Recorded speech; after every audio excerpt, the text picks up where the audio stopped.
Welcome to New Excel coaching class YouTube channel. ಆತ್ಮೀಯ ವಿದ್ಯಾರ್ಥಿ ಮಿತ್ರರೇ, ನಾನು ನಿಮ್ಮ ಪ್ರೀತಿಯ ಬನಸ್ ಸರ್. ಇವತ್ತಿನ ದಿನ ನಾನು ತ್ರಿಭುಜಗಳು ಅಂದರೆ ಟ್ರಯಾಂಗಲ್ಸ್ ಎಂಬ ಟಾಪಿಕನ್ನು ಡಿಸ್ಕಷನ್ ಮಾಡ್ತಾ ಇದ್ದೇನೆ. ನನ್ನ ವಿಡಿಯೋ ನಿಮಗೆ ಲೈಕ್ ಆದರೆ ಶೇರ್ ಮತ್ತು ಸಬ್ಸ್ಕ್ರೈಬ್ ಮಾಡೋದ್ರೊಂದಿಗೆ ಸಪೋರ್ಟ್ ಮಾಡಿ ಅಂತ ಹೇಳ್ತಾ ಇವತ್ತಿನ ವಿಡಿಯೋ ಕ್ಲಾಸ್ ಸ್ಟಾರ್ಟ್ ಮಾಡ್ತಾ ಇದ್ದೇನೆ. ನೋಡಿ, ಫಸ್ಟ್ ನಾವು ತ್ರಿಭುಜ ಅಂದರೆ ಏನಂತ ತಿಳ್ಕೊಳ್ಳೋಣ. ತ್ರಿಭುಜ ಅಂದರೆ ಟ್ರಯಾಂಗಲ್ ಅಂತ ಹೇಳ್ತೀವಿ. ತ್ರಿಭುಜ ನೋಡಿ, ತ್ರಿಭುಜ ಅಂದರೆ ಒಂದು ಸಮತಲದಲ್ಲಿ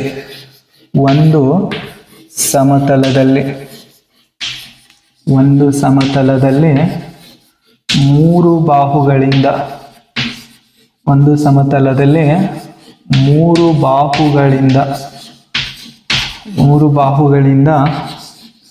ಆವೃತ್ತವಾದ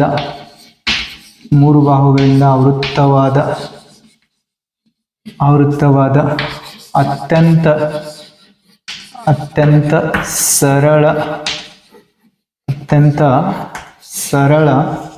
ರೇಖಾಕೃತಿಯನ್ನು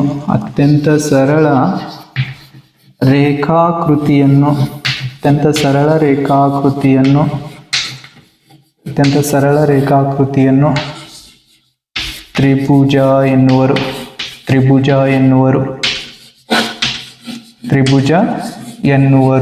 ಅತ್ಯಂತ ಸರಳ ರೇಖಾಕೃತಿಯನ್ನು ತ್ರಿಭುಜ ಎನ್ನುವರು. ಓಕೆ, ಇವಾಗ ಚಿತ್ರ ಬಿಡಿಸೋಣ. ನೋಡಿ, ಇದನ್ನು ನಾವು ತ್ರಿಭುಜ ಅಂತ ಹೇಳ್ತೀವಿ. ABC ಅನ್ನೋದೊಂದು ತ್ರಿಭುಜ. ABC ಅನ್ನೋದು ತ್ರಿಭುಜ ಅಂತ ಹೇಳ್ತೀವಿ. ಈಗ ತ್ರಿಭುಜದ ಗುಣಲಕ್ಷಣಗಳು ನೋಡಿ. ತ್ರಿಭುಜ ಏನೇನು ಹೊಂದಿರ್ತದ?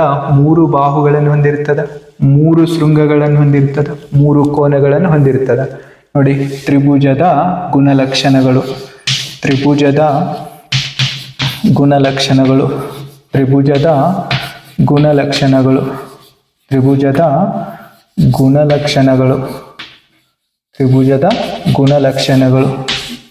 ನೋಡಿ, ತ್ರಿಭುಜದ ಗುಣಲಕ್ಷಣಗಳಲ್ಲಿ ನಾವು ಏನಂತ ಹೇಳ್ತೀವಿ ಅಂತಂದ್ರೆ ಪ್ರಾಪರ್ಟೀಸ್ ಆಫ್ ಟ್ರಯಾಂಗಲ್ಸ್. ಅಂದ್ರೆ ಮೊದಲನೇದಾಗಿ ನೋಡಿ, ಮೊದಲನೇ ಪ್ರಾಪರ್ಟಿ ಏನಪ್ಪಾ ಅಂತಂದ್ರೆ ತ್ರಿಭುಜವು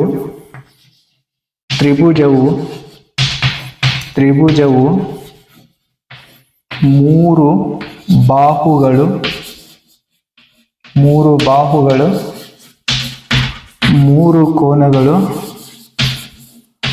ಮೂರು ಕೋನಗಳು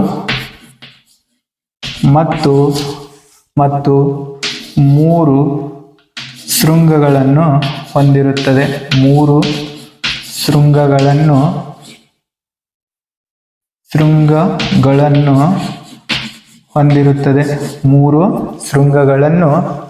ಹೊಂದಿರುತ್ತದೆ. ತ್ರಿಭುಜವು ಮೂರು ಬಾಹುಗಳು, ಮೂರು ಕೋನಗಳು ಮತ್ತು ಮೂರು ಶೃಂಗಗಳನ್ನು ಹೊಂದಿರುತ್ತದೆ, ಮೊದಲನೇದಾಗಿ.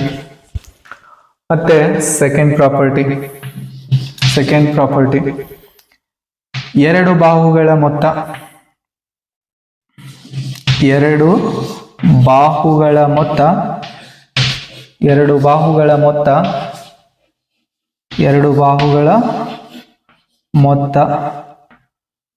ಮೂರನೇ ಬಾಹುವಿಗಿಂತ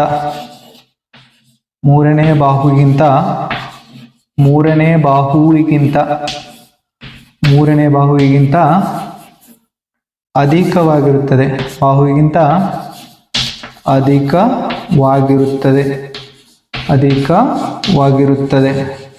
ಮೂರನೇ ಬಾಹುಗಿಂತ ಅಧಿಕವಾಗಿರುತ್ತದೆ. ನೋಡಿ, ಏನಂತ ಹೇಳಿದೀವಿ ಇವಾಗ? ನೋಡಿ, ಒಂದು ತ್ರಿಭುಜದ ಎರಡು ಬಾಹುಗಳ ಮೊತ್ತ ಮೂರನೇ ಬಾಹುಗಿಂತ ಅಧಿಕವಾಗಿರುತ್ತದೆ. ನೆಕ್ಸ್ಟ್ ಮೂರನೇ ಪ್ರಾಪರ್ಟಿ, ತ್ರಿಭುಜದ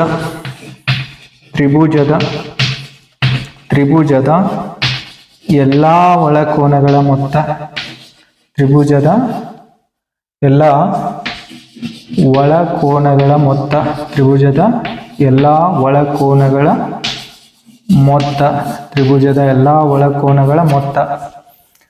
180 ಡಿಗ್ರಿಗೆ ಸಮನಾಗಿರುತ್ತದೆ. 180 ಡಿಗ್ರಿಗೆ ಸಮ. ನೋಡಿ, ತ್ರಿಭುಜದ ಎಲ್ಲಾ ಒಳಕೋನಗಳ ಮೊತ್ತ 180 ಡಿಗ್ರಿಗೆ ಸಮ ಅಂತ ಹೇಳ್ತೀವಿ. ಓಕೆ, ಇಲ್ಲಿ ನೆಕ್ಸ್ಟ್ ಪ್ರಾಪರ್ಟಿ ನೋಡಿ, ತ್ರಿಭುಜದ ಸುತ್ತಳತೆ ತ್ರಿಭುಜದ ಸುತ್ತಳತೆ ತ್ರಿಭುಜದ ಸುತ್ತಳತೆ ತ್ರಿಭುಜದ ಸುತ್ತಳತೆ ತ್ರಿಭುಜದ ಸುತ್ತಳತೆ ಎಲ್ಲ ಬಾಹುಗಳ ಮೊತ್ತವಾಗಿರುತ್ತದೆ. ತ್ರಿಭುಜದ ಸುತ್ತಳತೆ ಎಲ್ಲ ಬಾಹುಗಳ ಮೊತ್ತವಾಗಿರುತ್ತದೆ. ತ್ರಿಭುಜದ ಸುತ್ತಳತೆ ಎಲ್ಲ ಬಾಹುಗಳ ಮೊತ್ತವಾಗಿರುತ್ತದೆ. ಎಲ್ಲ ಬಾಹುಗಳ ಮೊತ್ತವಾಗಿರುತ್ತದೆ ಅಂತ ಹೇಳ್ತೀವಿ. ಓಕೆ, ಇವಾಗ ಈ ಟ್ರಯಾಂಗಲ್ ಅಲ್ಲಿ ನೋಡಿ ಯಾವುಗಳು ಸೈಡ್ಸ್ ಅಂತ ಕರೆಯೋಣ. ಸೈಡ್ಸ್ ಬಾಹುಗಳು ಸೈಡ್ಸ್ ಯಾವ್ಯಾವ ಅಂತ ನೋಡಿ. AB, BC ಹಾಗೆ AC ಇವುಗಳನ್ನು ಬಾಹುಗಳು ಅಂತ ಕರಿತೀವಿ. ಹಾಗೆ ನೆಕ್ಸ್ಟ್ ಆ್ಯಂಗಲ್ಸ್ ಕೋನಗಳು ನೋಡಿ. ಕೋನಗಳು ಆ್ಯಂಗಲ್ಸ್ ಅಂದರೆ ಕೋನಗಳು. ಯಾವುಗಳನ್ನು ಕೋನ ಅಂತ ಕರಿತೀವಿ ಅಂದ್ರೆ angle A, angle B, angle C. Next ಶೃಂಗಗಳು ವರ್ಟೈಸಸ್. ಶೃಂಗಗಳು ಅಂತ ಹೇಳ್ತೀವಿ. A, B, C. ಓಕೆ, ಇವಾಗ ನೋಡಿ ಇನ್ನೊಂದ್ಸಾರಿ triangle is a closed geometrical plane figure bounded by 3 sides ಅಂತ ಹೇಳ್ತೀವಿ. Triangle is a closed geometrical plane figure bounded by 3 sides. ಇವಾಗ ನೋಡಿ ABC ಅನ್ನೋದು ಟ್ರಯಾಂಗಲ್ ಅಂತ ಹೇಳಿದೀವಿ. ಹಾಗಾದ್ರೆ ಪ್ರಾಪರ್ಟೀಸ್ ಆಫ್ ಟ್ರಯಾಂಗಲ್ ತ್ರಿಭುಜದ ಗುಣಲಕ್ಷಣಗಳು ಏನನ್ನು ಹೊಂದಿರ್ತದ ಅಂತ ನೋಡಿ. Triangle having 3 sides, 3 angles and 3 vertices ಅಂತ ಹೇಳ್ತೀವಿ. Triangles having 3 sides, 3 angles and 3 vertices. ನೋಡಿ ನೆಕ್ಸ್ಟ್ ನೋಡಿ ಇಲ್ಲಿ ತ್ರಿಭುಜದ 2 ಬಾಹುಗಳ ಮೊತ್ತ 3ನೇ ಬಾಹುಗಿಂತ ಅಧಿಕವಾಗಿರುತ್ತದೆ. Sum of the 2 sides is greater than the 3rd sides ಅಂತ ಹೇಳ್ತೀವಿ. ಸಮ್ ಆಫ್ ದಿ lengths of the 2 sides is greater than the 3rd side ಅಂತ ಹೇಳ್ತೀವಿ. ಹಾಗೆ ನೆಕ್ಸ್ಟ್ ಥರ್ಡ್ ಪ್ರಾಪರ್ಟಿ, ಒಂದು ತ್ರಿಭುಜದ ಎಲ್ಲಾ ಒಳಕೋನಗಳ ಮೊತ್ತ 180 ಡಿಗ್ರಿಗೆ ಸಮನಾಗಿರುತ್ತದೆ. Sum of the interior angles of any triangle is equals 180 degree. Sum of the interior angles of any triangle is equals 180 degree ಅಂತ ಹೇಳ್ತೀವಿ. ಹಾಗೆ ತ್ರಿಭುಜದ ಸುತ್ತಳತೆ ಎದಕ್ಕೆ ಸಮ ಆಗಿರ್ತದೆ ಅಂದ್ರೆ ಎಲ್ಲಾ ಬಾಹುಗಳ ಮೊತ್ತವಾಗಿರುತ್ತದೆ. Perimeter of the triangle is sum of the all sides ಅಂತ ಹೇಳ್ತೀವಿ. sum of the lengths of all sides.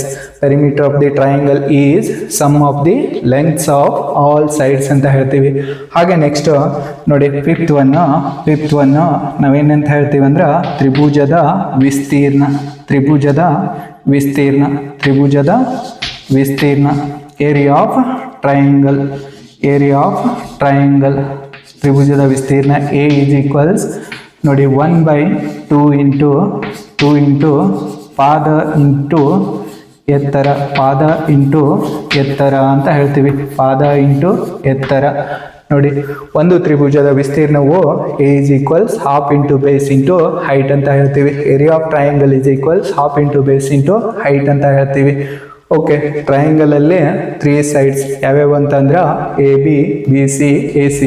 Angles angle A, angle B, angle C.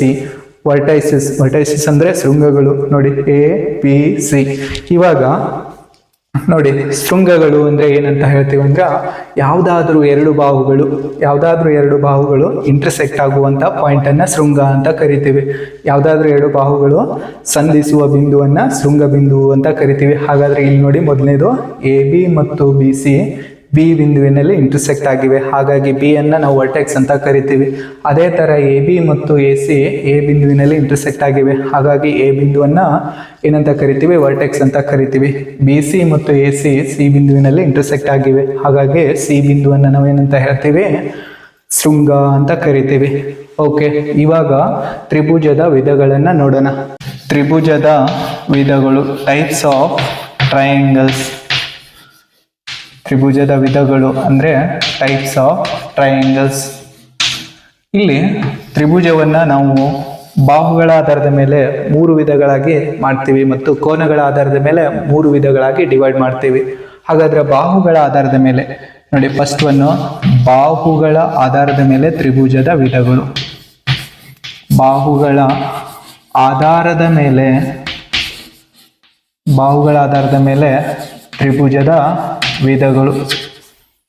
ತ್ರಿಭುಜದ ವಿಧಗಳು. ಬಾಹುಗಳ ಆಧಾರದ ಮೇಲೆ ತ್ರಿಭುಜದ ವಿಧಗಳು. ಟ್ರಯಾಂಗಲ್ಸ್ ಬೇಸ್ಡ್ ಆನ್ ಸೈಡ್ಸ್ ಅಂತ ಹೇಳ್ತೀವಿ. ಟ್ರಯಾಂಗಲ್ಸ್ ಬೇಸ್ಡ್ ಆನ್ ಸೈಡ್ಸ್ ಇದರಲ್ಲಿ ನೋಡಿ, ಮೊದಲನೇದು ಸಮಬಾಹು ತ್ರಿಭುಜ. ಸಮಬಾಹು ತ್ರಿಭುಜ ಅಂದಾಗ ಇಕ್ವಿಲ್ಯಾಟ್ರಲ್ ಟ್ರಯಾಂಗಲ್. ಸಮಬಾಹು ತ್ರಿಭುಜ ಅಂದರೆ ಇಕ್ವಿಲ್ಯಾಟ್ರಲ್ ಟ್ರಯಾಂಗಲ್.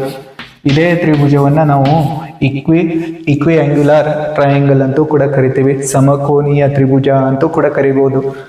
ನೆಕ್ಸ್ಟ್ ಎರಡನೇದು ಸಮದ್ವಿಬಾಹು ತ್ರಿಭುಜ.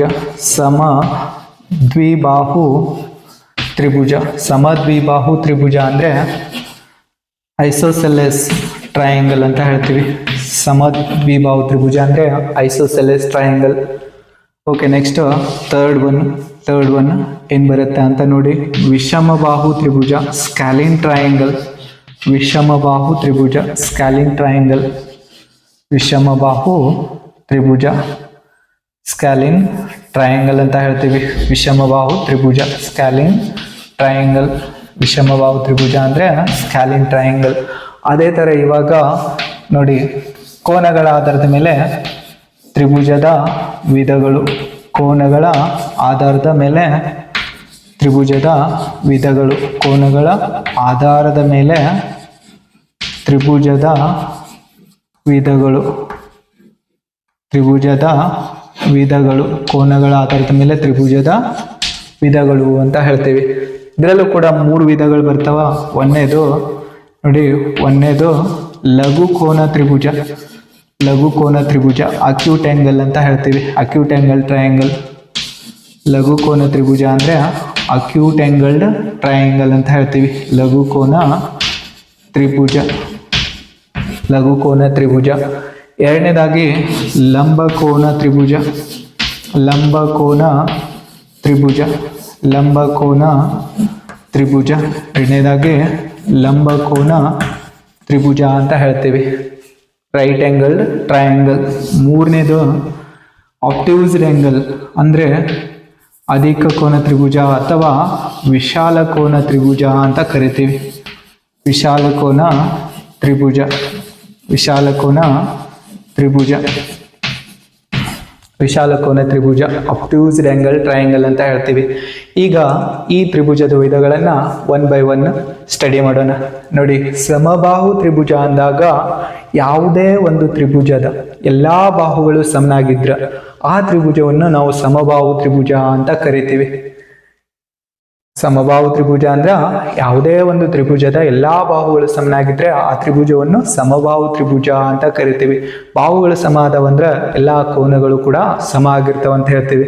ನೋಡಿ, ಸಮದ್ವಿಬಾಹು ತ್ರಿಭುಜ. ಒಂದು ತ್ರಿಭುಜದ ಎರಡು ಬಾಹುಗಳು ಸಮನಾಗಿದ್ರೆ ಆ ತ್ರಿಭುಜವನ್ನು ಸಮದ್ವಿಬಾಹು ತ್ರಿಭುಜ ಅಂತ ಕರಿತೀವಿ. ನೋಡಿ, ಎರಡು ಬಾಹುಗಳು ಸಮ ಆದವಂತಂದ್ರ ಎರಡು ಕೋನಗಳು ಕೂಡ ಏನಾಗಿರ್ತವೆ, ಸಮ ಆಗಿರ್ತಾವ ಅಂತ ಹೇಳ್ತೀವಿ. ವಿಷಮಬಾಹು ತ್ರಿಭುಜ. ವಿಷಮಬಾಹು ತ್ರಿಭುಜ ಅಂದಾಗ ಒಂದು ತ್ರಿಭುಜದ ಎಲ್ಲಾ ಬಾಹುಗಳ ಅಳತೆ ಬೇರೆ ಬೇರೆ ಆಗಿದ್ರೆ, ಒಂದು ತ್ರಿಭುಜದ ಎಲ್ಲಾ ಬಾಹುಗಳ ಅಳತೆ ಬೇರೆ ಬೇರೆ ಆಗಿದ್ರೆ ಆ ತ್ರಿಭುಜವನ್ನು ವಿಷಮಬಾಹು ತ್ರಿಭುಜ ಅಂತ ಕರಿತೀವಿ. ಇಲ್ಲಿ ಬಾಹುಗಳ ಅಳತೆ ಬೇರೆ ಆಗಿದೆ ಅಂದ್ರೆ ಕೋನಗಳ ಅಳತೆನೂ ಬೇರೆ ಆಗಿರ್ತದ ಅಂತ ಹೇಳ್ತೀವಿ. ನೆಕ್ಸ್ಟ್ ನೋಡಿ, ಕೋನಗಳ ಆಧಾರದ ಮೇಲೆ ತ್ರಿಭುಜದ ವಿಧಗಳು ಅಂತ ಹೇಳಿದೀವಿ. ಲಘು ಕೋನ ತ್ರಿಭುಜ.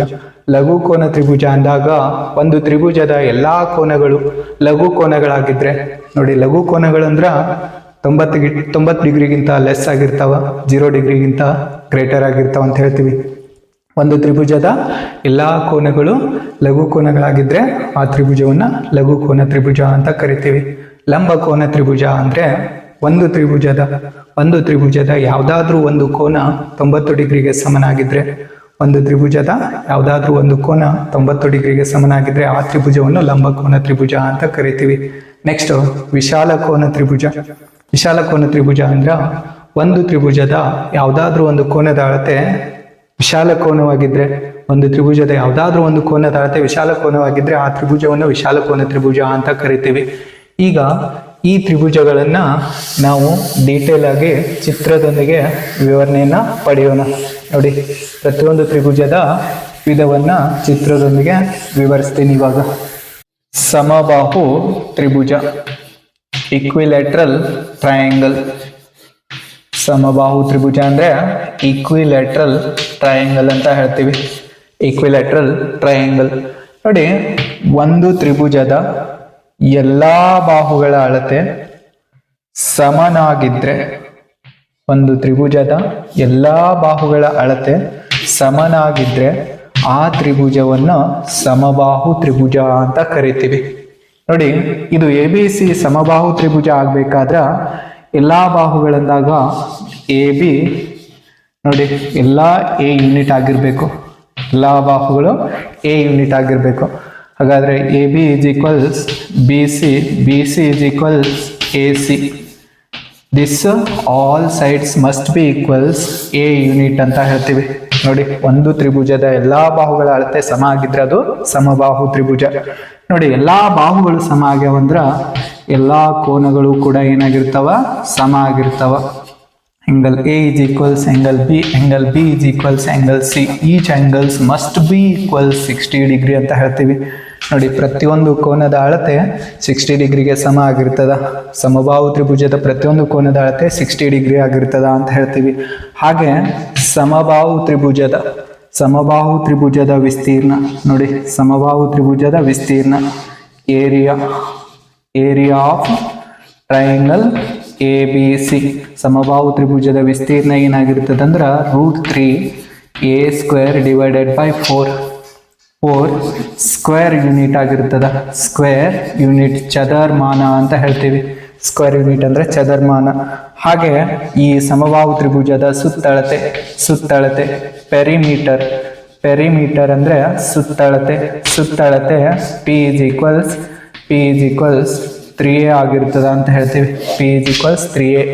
ನೋಡಿ, ಸಮಬಾಹು ತ್ರಿಭುಜದಲ್ಲಿ ಎಲ್ಲಾ ಬಾಹುಗಳ ಅಳತೆ A ಯೂನಿಟ್ ಆಗಿರ್ತದ, ಎಲ್ಲಾ ಕೋನಗಳ ಅಳತೆ 60 ಡಿಗ್ರಿ ಆಗಿರ್ತದ. ಏರಿಯಾ ಆಫ್ ಟ್ರಯಾಂಗಲ್ ಏನಾಗಿರ್ತದ, √3 divided by 4a² square unit ಆಗಿರ್ತದ. Perimeter P is equals 3a unit ಆಗಿರ್ತದ. ಇದು ಯೂನಿಟ್ ಅಂತ ಹೇಳ್ತೀವಿ, ಮಾನ. ಓಕೆ, ಈಗ ನೆಕ್ಸ್ಟ್ ಸಮದ್ವಿಬಾಹು ತ್ರಿಭುಜ ಐಸೋಸೆಲೆಸ್ ಟ್ರಯಾಂಗಲ್ ಅಂತ ಹೇಳ್ತೀವಿ. ಸಮದ್ವಿಬಾಹು ತ್ರಿಭುಜ ನೋಡಿ, ಸಮದ್ವಿಬಾಹು ತ್ರಿಭುಜ ಅಂದ್ರೆ ಐಸೋಸೆಲೆಸ್ ಟ್ರಯಾಂಗಲ್. ನೋಡಿ, ಸಮದ್ವಿಬಾಹು ತ್ರಿಭುಜ ಅಂದಾಗ ಚಿತ್ರ ಯಾವ ತರ ಬರುತ್ತೆ ಅಂತ ನೋಡಿ. ಇಲ್ಲಿ ಒಂದು ತ್ರಿಭುಜದ ಯಾವುದಾದ್ರೂ ಎರಡು ಬಾಹುಗಳು ಸಮ ಆಗಿರ್ತಾವ. ನೋಡಿ, ಇದನ್ನ ABC ಅನ್ನ ನಾವು ಸಮದ್ವಿಬಾಹು ತ್ರಿಭುಜ ಅಂತ ಕರಿತೀವಿ. ಯಾವಾಗ ಕರಿತೀವಿ ಅಂತಂದ್ರೆ AB ACಗಾದ್ರೂ ಸಮ ಆಗಿರ್ಬೇಕು, AB BCಗಾದ್ರೂ ಸಮ ಆಗಿರ್ಬೇಕು. ಅಂದ್ರೆ ಒಂದು ತ್ರಿಭುಜದ ಯಾವ್ದಾದ್ರೂ ಎರಡು ಬಾಹುಗಳು ಸಮ ಆಗಿರ್ಬೇಕು. ಇವಾಗ ಚಿತ್ರದಲ್ಲಿ ನಾನು ಏನ್ ತೋರಿಸಿದ್ದೇನೆ ಅಂದ್ರೆ ABಯು ACಗೆ ಸಮ ಅಂತ ತೋರಿಸಿದ್ದೀನಿ. ABಯು ACಗೆ ಸಮ ಅಂತ ತೋರಿಸಿದೀವಿ. ಹಾಗಾದ್ರೆ ಯಾವ ಎರಡು ಕೋನಗಳು ಸಮ ಇರ್ತಾವ? ಈ AB ACಗೆ ಸಮ ಆಗಿದ್ರ ಆಂಗಲ್ B ಅನ್ನೋದು ಆಂಗಲ್ Cಗೆ ಸಮ ಆಗಿರ್ತದ. ನೋಡಿ, ಸಮನಾದ ಬಾಹುಗಳಿಗೆ ಅಭಿಮುಖವಾದ ಕೋನಗಳು ಸಮನಾಗಿರುತ್ತವೆ ಅಂತ ಹೇಳ್ತೀವಿ. ಎರಡು ಬಾಹುಗಳು ಸಮ ಆದವಂದ್ರೆ ಎರಡು ಕೋನಗಳು ಕೂಡ ಸಮನಾಗಿರ್ತಾವ. ಹಾಗಾದ್ರೆ ಇಲ್ಲಿ ನೋಡಿ, ಸಮದ್ವಿಬಾಹು ತ್ರಿಭುಜದ ವಿಸ್ತೀರ್ಣ ಕಂಡುಹಿಡಿಬೇಕಾದ್ರೆ ನಾವೇನ್ ಮಾಡ್ತೀವಿ, ಇದರಲ್ಲಿ ಲಂಬವನ್ನ ರಚನೆ ಮಾಡ್ಕೊಳ್ತೀವಿ. ಲಂಬವನ್ನ ರಚನೆ ಮಾಡಿದಾಗ ಇದು H ಆಗುತ್ತೆ, ಇದು ನೋಡಿ B ಆಗುತ್ತೆ. ಹಾಗಿದ್ರ ಇಲ್ಲಿ ಲಂಬವನ್ನ ರಚನೆ ಮಾಡಿದ್ದೀವಿ ಅಂದ್ರೆ ಇವಾಗ ಇದರ ಅರ್ಥ ಏರಿಯಾ ಏನಾಗುತ್ತೆ ಅಂತ ನೋಡಿ. Area A is equals 1/2 into base into height ಅಂತ ಹೇಳ್ತೀವಿ. 1/2 ಇಂಟು ಬೇಸ್ ಇಂಟು ಹೈಟ್. ಅದೇ ಸುತ್ತಳತೆ ನೋಡಿ, ಇದು A ಆಗಿರ್ತದ. ಸುತ್ತಳತೆ ಪೆರಿಮೀಟರ್ ಏನಾಗುತ್ತೆ ಅಂತ ನೋಡಿ. Perimeter P is equals 2a plus B ಆಗಿರ್ತದ. 2a plus B. ಯಾಕೆ 2a plus B ಆಗುತ್ತೆ ಅಂದ್ರೆ ಎರಡು ಬಾಹುಗಳು ಸಮ ಇರ್ತಾವ, ಹಾಗಾಗಿ 2a ಆಗುತ್ತೆ, ಸಮನಾದ ಬಾಹುಗಳ ಅಳತೆ. ಆಮೇಲೆ ಇನ್ನೊಂದು ಬಾಹು B ಇರ್ತದ. ಈಗ ಅದು ಸುತ್ತಳತೆ ಆಯ್ತು. ಇನ್ನೊಂದು ತ್ರಿಭುಜ ಯಾವ್ದಪ್ಪ ಅಂತಂದ್ರೆ ವಿಷಮ ಬಾಹು ತ್ರಿಭುಜ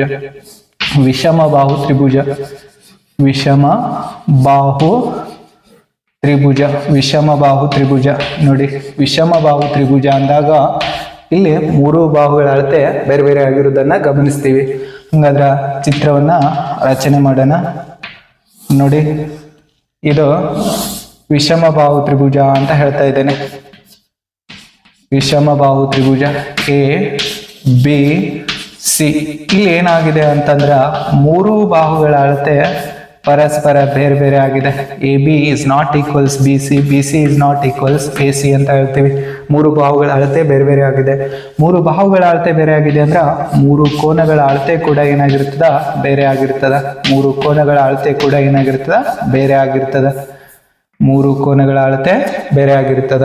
ಹಾಗಾದ್ರೆ ವಿಷಮಬಾಹು ತ್ರಿಭುಜ ಅದ ಅಂದ್ರ ಈ ವಿಷಮಬಾಹು ತ್ರಿಭುಜದ ವಿಸ್ತೀರ್ಣ ಕಂಡುಹಿಡಿತಕ್ಕಂಥ ಸೂತ್ರ ಯಾವ್ದಪ್ಪ ಅಂತಂದ್ರ ಹೆರಾನ್ನ ಸೂತ್ರ ಅಂತ ಕರಿತೀವಿ.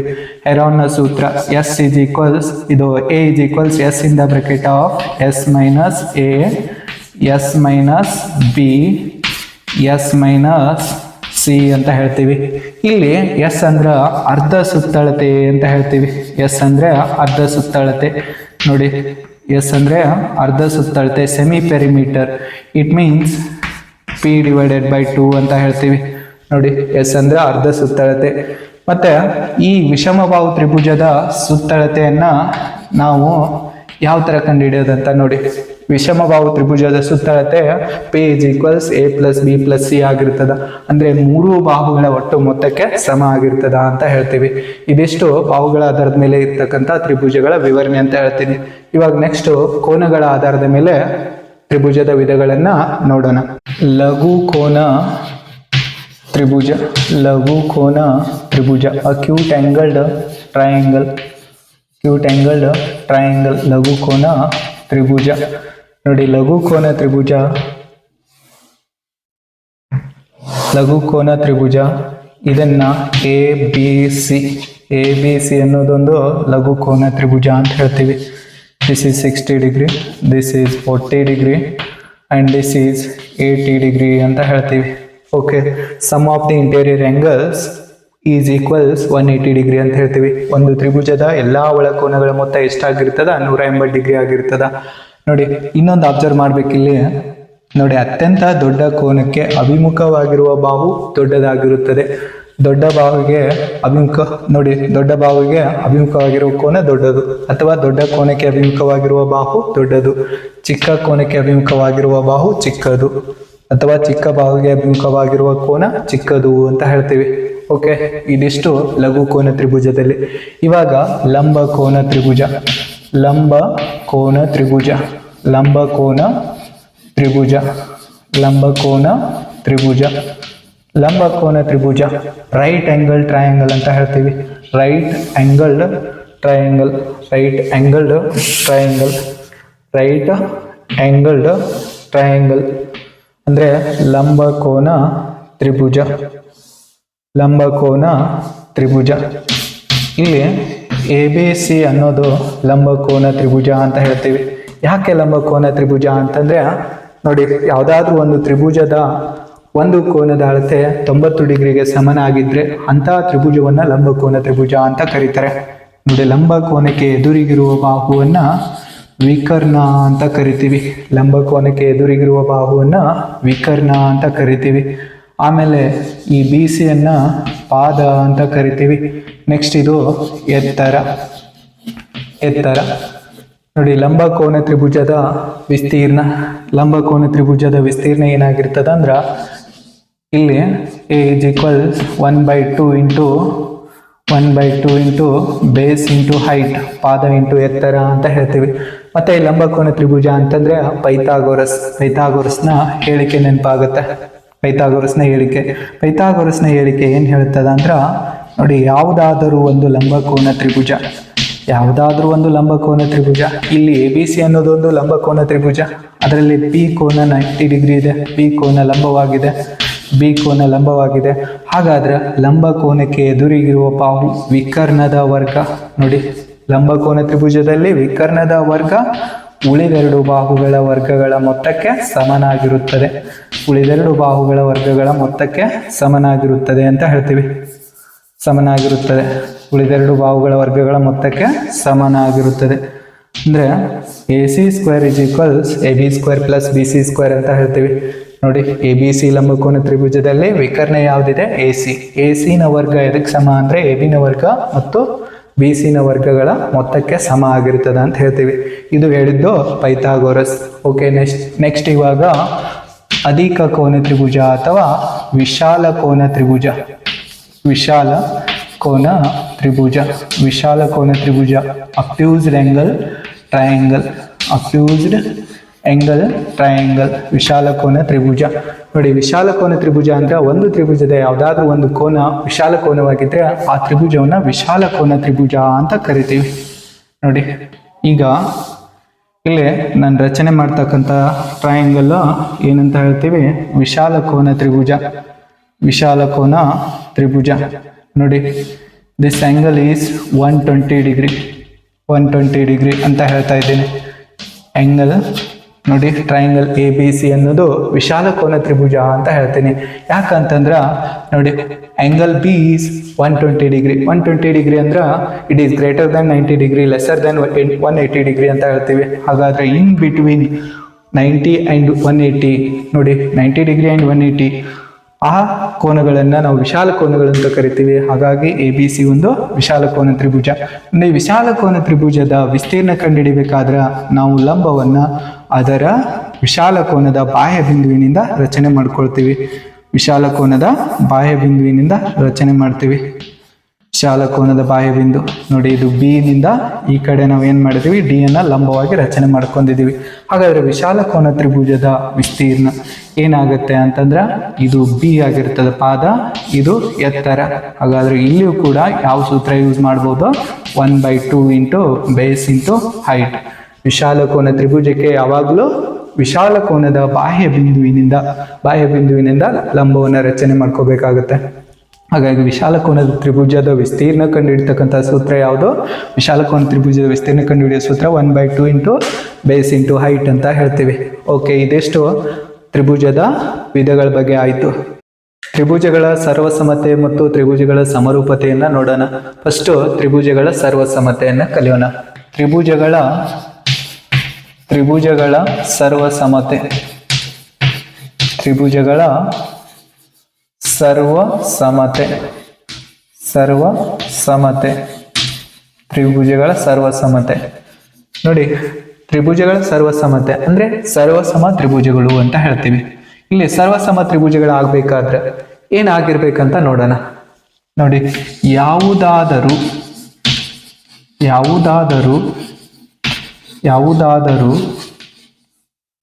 ಎರಡು ತ್ರಿಭುಜಗಳ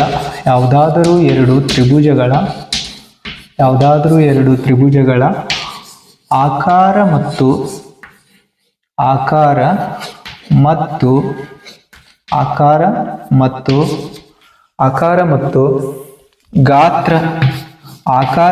ಗಾತ್ರ ಒಂದೇ ಆಗಿದ್ದರೆ, ಆಕಾರ ಮತ್ತು ಗಾತ್ರ ಒಂದೇ ಆಗಿದ್ದರೆ ಆ ತ್ರಿಭುಜಗಳನ್ನು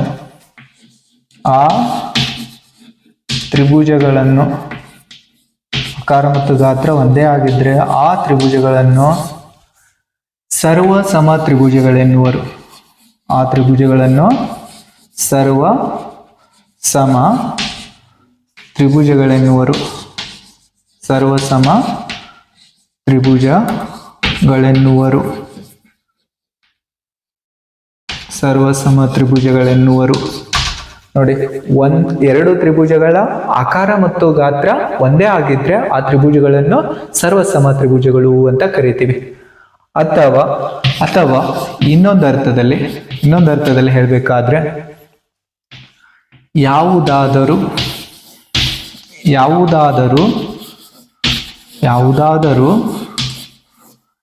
ಎರಡು ತ್ರಿಭುಜಗಳ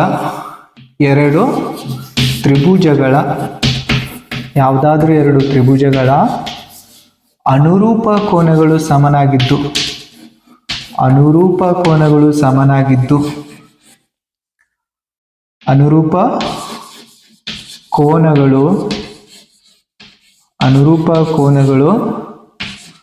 ಮತ್ತು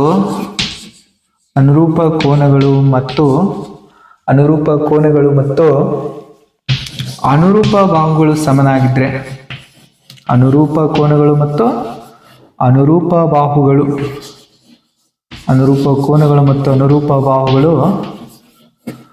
ಬಾಹುಗಳು ಪರಸ್ಪರ ಸಮನಾಗಿದ್ದರೆ ಪರಸ್ಪರ ಸಮನಾಗಿದ್ದರೆ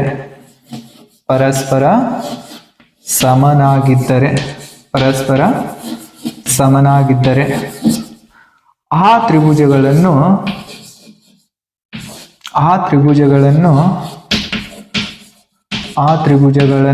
ಸರ್ವಸಮ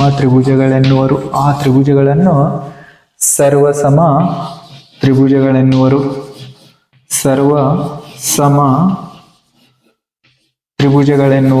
ಸರ್ವಸಮ ತ್ರಿಭುಜಗಳೆನ್ನುವರು.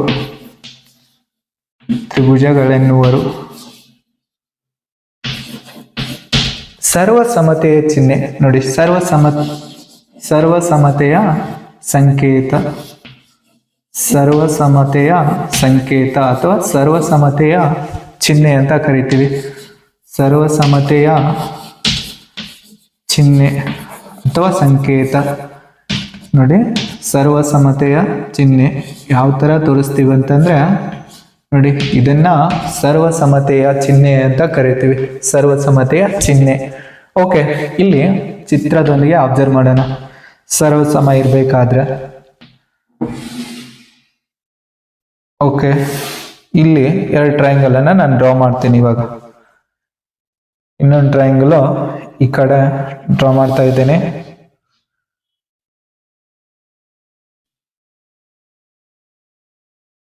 ಇವೆರಡು ಸರ್ವಸಮ ಆಗ್ಬೇಕಾದ್ರೆ ಇದನ್ನ ABC ಅಂತ ತಗೊಳ್ಳೋಣ. ನೋಡಿ, ಇದು PQR. ಇವೆರಡೂ ಸರ್ವಸಮ ಆಗ್ಬೇಕಾದ್ರೆ, ಇವೆರಡೂ ಸರ್ವಸಮ ಅದಾವ ಅಂತ ಹೇಳಿದ್ರ ಇದರಲ್ಲಿ ಏನೇನು ಸಮ ಆಗಿರ್ತದ ಅಂತ ನೋಡಿ. AB ಇದಕ್ಕೆ ಸಮ ಆಗಿರ್ಬೇಕು, PQಗೆ ಸಮ ಆಗಿರ್ಬೇಕು.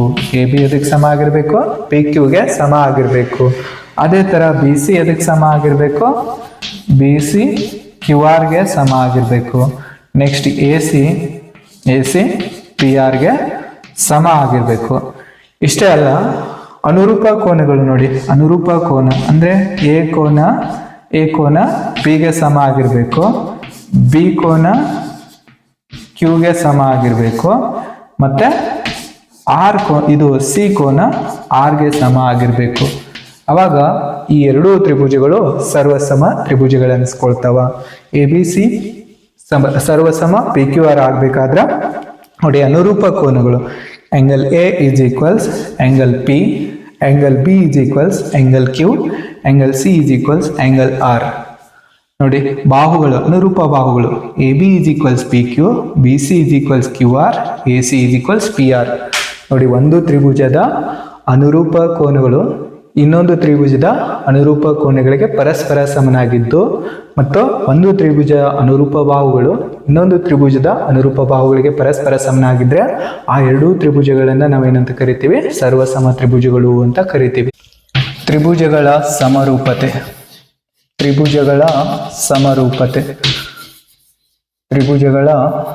ಸಮರೂಪತೆ ಅಂದ್ರೆ ಸಮರೂಪ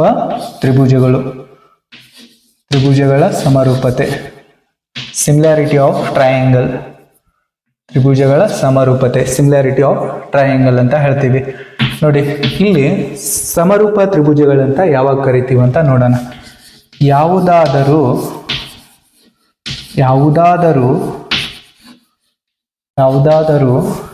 ಎರಡು ತ್ರಿಭುಜಗಳ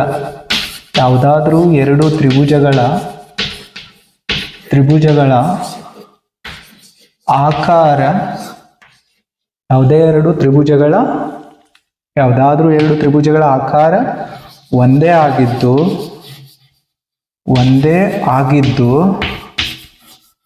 ಗಾತ್ರ ಬೇರೆ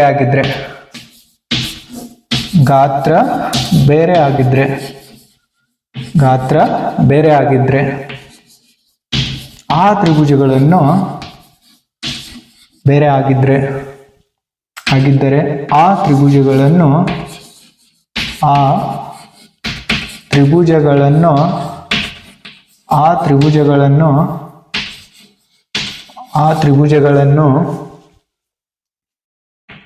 ಸಮರೂಪ ತ್ರಿಭುಜಗಳೆನ್ನುವರು. ಆ ತ್ರಿಭುಜಗಳನ್ನು ಸಮರೂಪ ತ್ರಿಭುಜಗಳೆನ್ನುವರು. ಸಿಮಿಲರ್ ಟ್ರಯಾಂಗಲ್ಸ್ ಅಂತ ಕರಿತೀವಿ. ಸಮರೂಪ ತ್ರಿಭುಜಗಳೆನ್ನುವರು. ಸಮರೂಪ ತ್ರಿಭುಜಗಳೆನ್ನುವರು. ತ್ರಿಭುಜಗಳೆನ್ನುವರು. ಸಮರೂಪ ತ್ರಿಭುಜಗಳೆನ್ನುವರು. ನೋಡಿ, ಯಾವುದಾದ್ರೂ ಎರಡು ತ್ರಿಭುಜಗಳ ಆಕಾರ ಒಂದೇ ಆಗಿದ್ದು ಗಾತ್ರ ಬೇರೆ ಆಗಿದ್ರೆ ಆ ತ್ರಿಭುಜಗಳನ್ನು ನಾವೇನಂತ ಕರಿತೀವಿ? ಸಮರೂಪ ತ್ರಿಭುಜಗಳು ಅಂತ ಕರಿತೀವಿ. ಅಥವಾ ಅಥವಾ ಅಥವಾ ಯಾವುದಾದರೂ ಎರಡು ತ್ರಿಭುಜಗಳ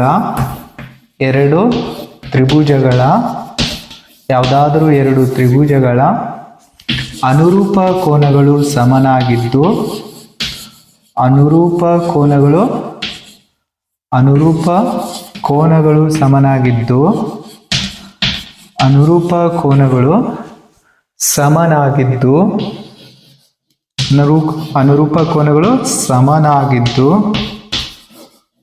ಅನುರೂಪ ಕೋನಗಳು ಸಮನಾಗಿದ್ದು ಅನುರೂಪ ಬಾಹುಗಳ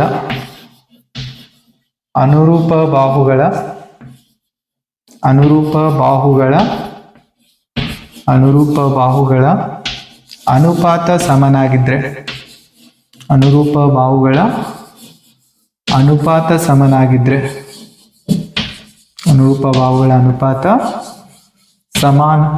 ಸಮನಾಗಿದ್ದರೆ ಅನುರೂಪ ಬಾಹುಗಳ ಅನುಪಾತ ಸಮನಾಗಿದ್ದರೆ ಅಥವಾ ಸಮಾನುಪಾತದಲ್ಲಿದ್ದರೆ ಅನುರೂಪ ಬಾಹುಗಳ ಅನುಪಾತ ಸಮನಾಗಿದ್ದರೆ ಅಥವಾ ಸಮಾನುಪಾತದಲ್ಲಿದ್ದರೆ ಆ ಎರಡು ತ್ರಿಭುಜಗಳನ್ನು ಸಮರೂಪ ತ್ರಿಭುಜಗಳೆನ್ನುವರು. ಆ ಎರಡು ತ್ರಿಭುಜಗಳನ್ನು ಸಮರೂಪ ತ್ರಿಭುಜಗಳೆನ್ನುವರು. ಸಮರೂಪ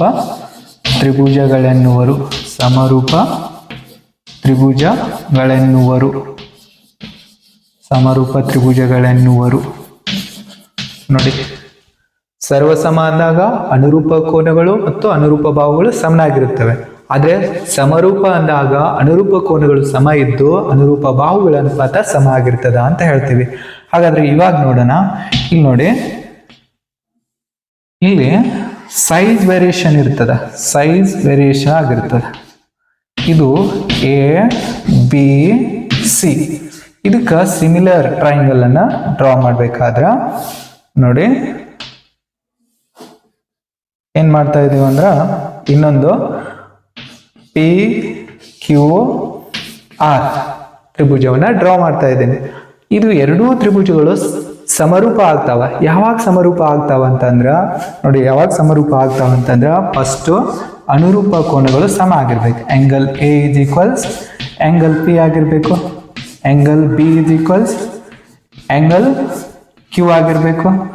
angle C is equals angle R ಆಗಿರ್ಬೇಕು. ಅನುರೂಪ ಕೋನಗಳು ಸಮನಾಗಿರ್ಬೇಕು.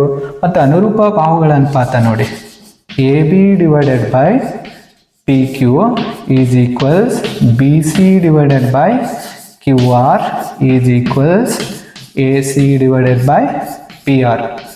ನೋಡಿ, ಅನುರೂಪ ಬಾಹುಗಳ ಅನುಪಾತ ಸಮ ಆಗಿರ್ಬೇಕು. ಅವಾಗ ಆ ಎರಡೂ ತ್ರಿಭುಜಗಳನ್ನ ನಾವೇನಂತ ಕರಿಬಹುದು? ಸಮರೂಪ ತ್ರಿಭುಜಗಳು ಅಂತ ಕರಿಬೇಕು. ಸರ್ವಸಮ ಆಕೃತಿಗಳು ಮತ್ತು ಸಮರೂಪ ಆಕೃತಿಗಳನ್ನ ನೋಡೋಣ.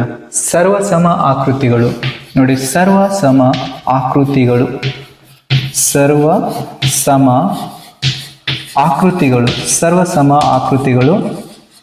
ಸರ್ವಸಮ ಆಕೃತಿಗಳಂದ್ರೆ ಯಾವನ್ನು ಕರಿತೀವಿ ಅಂತಂದ್ರ ನೋಡಿ, ಆಕಾರ ಮತ್ತು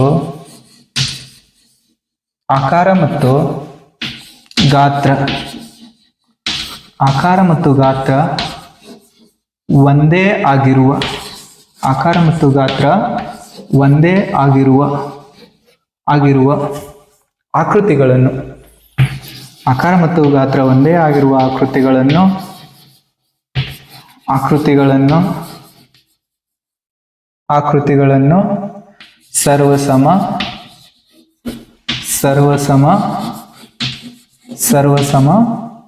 ಆಕೃತಿಗಳು ಅಂತ ಕರಿತೀವಿ. ಸರ್ವಸಮ ಆಕೃತಿಗಳು, ಸರ್ವಸಮ ಆಕೃತಿಗಳು ಎನ್ನುವರು. ಆಕಾರ ಮತ್ತು ಗಾತ್ರ ಒಂದೇ ಆಗಿರುವ ಆಕೃತಿಗಳನ್ನು ಸರ್ವಸಮ ಆಕೃತಿಗಳು ಎನ್ನುವರು. ಓಕೆ, ಇಲ್ಲಿ ಉದಾಹರಣೆಗೆ ಒಂದೇ ಅಳತೆಯ ಎಲ್ಲ ಚೌಕಗಳು ನೋಡಿ. ಒಂದೇ ಅಳತೆಯ ಎಲ್ಲ ಚೌಕಗಳನ್ನು ನಾವೇನಂತ ಕರಿಬೋದು? ಸರ್ವಸಮ ಆಕೃತಿಗಳು ಅಂತ ಕರಿಬೋದು. ನೆಕ್ಸ್ಟ್, ಒಂದೇ ಅಳತೆಯ ಎಲ್ಲ ವೃತ್ತಗಳು, ಒಂದೇ ಅಳತೆಯ ಎಲ್ಲ ವೃತ್ತಗಳು ಏನಾಗಿರ್ತಾವಂದ್ರೆ ಸರ್ವಸಮ ಆಕೃತಿಗಳಾಗ್ತಾವ. ನೆಕ್ಸ್ಟ್, ಒಂದೇ ಅಳತೆಯ ಸಮಬಾಹು ತ್ರಿಭುಜಗಳು, ಇವು ಕೂಡ ಸರ್ವಸಮ ಆಕೃತಿಗಳಾಗಿರ್ತಾವ. ನೆಕ್ಸ್ಟ್, ಇವಾಗ ಸಮರೂಪ ಆಕೃತಿಗಳು ನೋಡಿ. ಸಮರೂಪ ಆಕೃತಿಗಳು, ಇಲ್ಲಿ ಸಮರೂಪ ಆಕೃತಿಗಳು, ಸಮರೂಪ ಆಕೃತಿಗಳು, ಸಮರೂಪ ಆಕೃತಿಗಳಂದ್ರೆ ಸಿಮಿಲರ್ ಫಿಗರ್ಸ್ ಅಂತ ಕರಿತೀವಿ. ಇಲ್ಲಿ ಏನಾಗಿರ್ತದೆ ಅಂದ್ರೆ ಆಕಾರ ಒಂದೇ ಆಗಿದ್ದು, ಆಕಾರ ಒಂದೇ ಆಗಿದ್ದು, ಆಕಾರ ಒಂದೇ ಆಗಿದ್ದು ಗಾತ್ರ ಬೇರೆ ಆಗಿದ್ರೆ, ಆಕಾರ ಒಂದೇ ಆಗಿದ್ದು ಗಾತ್ರ ಬೇರೆ ಆಗಿದ್ರೆ, ಆಕಾರ ಒಂದೇ ಆಗಿದ್ದು ಗಾತ್ರ ಬೇರೆ ಆಗಿದ್ದರೆ, ಬೇರೆ ಆಗಿದ್ರೆ, ಬೇರೆ ಆಗಿದ್ದರೆ ಆ ಆಕೃತಿಗಳನ್ನು, ಆ ಆಕೃತಿಗಳನ್ನು, ಆ ಆಕೃತಿಗಳನ್ನು, ಆ ಆಕೃತಿಗಳನ್ನು ಸಮರೂಪ ಆಕೃತಿಗಳು ಅಂತ ಕರಿತೀವಿ. ಸಮರೂಪ ಆಕೃತಿಗಳೆನ್ನುವರು, ಸಮರೂಪ ಆಕೃತಿಗಳೆನ್ನುವರು, ಸಮರೂಪ ಆಕೃತಿಗಳೆನ್ನುವರು, ಸಮರೂಪ ಆಕೃತಿಗಳೆನ್ನುವರು. ನೋಡಿ, ಉದಾಹರಣೆಗೆ ಎಲ್ಲ ಚೌಕಗಳು, ಎಲ್ಲ ಸಮಬಾಹು ತ್ರಿಭುಜಗಳು, ಎಲ್ಲ ವೃತ್ತಗಳು ನೋಡಿ. ಸಮರೂಪ ಆಕೃತಿಗಳಿಗೆ ಉದಾಹರಣೆ ಏನಂತ ಹೇಳ್ತೀವಿ? ಎಲ್ಲ ಚೌಕಗಳು, ಎಲ್ಲ ವೃತ್ತಗಳು, ಎಲ್ಲ ಸಮಬಾಹು ತ್ರಿಭುಜಗಳು ನೋಡಿ. ಎಲ್ಲ ಸಮಬಾಹು ತ್ರಿಭುಜಗಳನ್ನ ನಾವು ಇದಕ್ಕೆ ಉದಾಹರಣೆ ಅಂತ ಹೇಳ್ಬೋದು, ಈ ಸಮರೂಪ ಆಕೃತಿಗಳಿಗೆ ಉದಾಹರಣೆ. ನೋಡಿ, ಈಗ ಸರ್ವಸಮ ಆಕೃತಿಗಳನ್ನ ಇನ್ನೊಂದು ಅರ್ಥದಲ್ಲಿ ಹೇಳಬೇಕಾದ್ರೆ ನೋಡಿ, ಯಾವುದಾದರೂ ಆಕೃತಿಗಳ ಅನುರೂಪ ಕೋನಗಳು ಸಮನಾಗಿದ್ದು ಅನುರೂಪ ಬಾಹುಗಳು ಸಮನಾಗಿದ್ರೆ ಆ ಆಕೃತಿಗಳನ್ನು ಸರ್ವಸಮ ಆಕೃತಿಗಳು ಅಂತ ಕರಿತೀವಿ. ಈಗ ಸಮರೂಪ ಆಕೃತಿಗಳಂದ್ರ ಯಾವುದಾದ್ರೂ ಆಕೃತಿಗಳ ನೋಡಿ, ಯಾವುದಾದ್ರೂ ಆಕೃತಿಗಳ ಅನುರೂಪ ಕೋನಗಳು ಸಮನಾಗಿದ್ದು ಅನುರೂಪ ಬಾಹುಗಳ ಅನುಪಾತ ಸಮನಾಗಿದ್ರೆ ಆ ಆಕೃತಿಗಳನ್ನು ನಾವೇನಂತ ಕರಿತೀವಿ? ಸಮರೂಪ ಆಕೃತಿಗಳು ಅಂತ ಕರಿತೀವಿ. ಸರ್ವಸಮ ಆಕೃತಿಗಳಿಗೆ ಉದಾಹರಣೆ ಒಂದೇ ಅಳತೆಯ ಚೌಕಗಳು, ಒಂದೇ ಅಳತೆಯ ವೃತ್ತಗಳು, ಒಂದೇ ಅಳತೆಯ ಆಯತಗಳು ಅಂತ ಹೇಳ್ತೀವಿ. ಇಲ್ಲಿ ಸಮರೂಪ ಆಕೃತಿಗಳಿಗೆ ಉದಾಹರಣೆ ನೋಡಿ, ಎಲ್ಲಾ ಚೌಕಗಳು, ಎಲ್ಲ ವೃತ್ತಗಳು, ಸಮಬಾಹು ತ್ರಿಭುಜಗಳು ಇದಕ್ಕೆ ಉದಾಹರಣೆ ಆಗ್ತವ, ಸಮರೂಪ ಆಕೃತಿಗಳಿಗೆ ಉದಾಹರಣೆ ಆಗ್ತವ.